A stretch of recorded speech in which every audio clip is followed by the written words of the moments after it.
Hello mga kawais! Ngayon nga ay gagawa ko ng pancake para sa aking mga anak.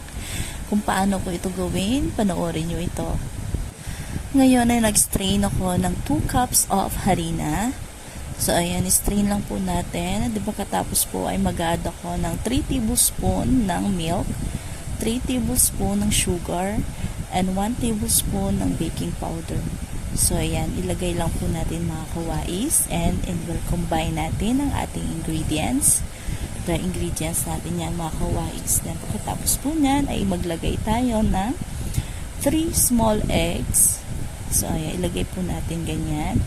Then, mag-add lang po tayo ng 1 cup of water and 3 cup of water. So, ayan.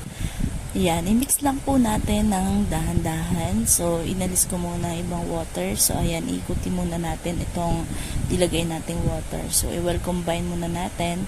Pagkatapos po niyan ay ilalagay na rin po natin ang rest ng water sa ating mixture. I-mix lang po natin yan mga kawais para magsama-sama ang ating inilagay na ingredients. Kapag okay na yan, ay maglagay po tayo ng 1 tablespoon ng oil. So, kahit anong oil po yan, margarine, tinunaw, okay po yan, mas maganda. Then, i-mix lang po natin ng ganyan. Pagkatapos natin ma-mix po ng ganyan at ganyan yung texture, ay pwede na natin lutuin yan.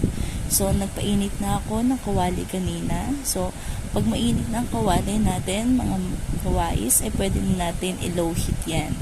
Hindi po pwedeng mas malakas yung apoy ay dahil masusunog po ang ating pancake. So, okay na. Ilagay na natin ang ating mixture.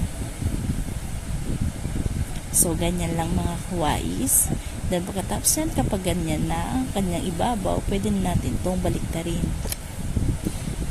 Kapag naibaliktad na yan, naluto na sa ilalim mga kawais, pwede na natin lagyan ng margarine sa ibabaw and then asukal.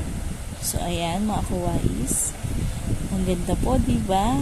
So, try nyo na gawin para sa mga anak nyo. Don't forget to subscribe.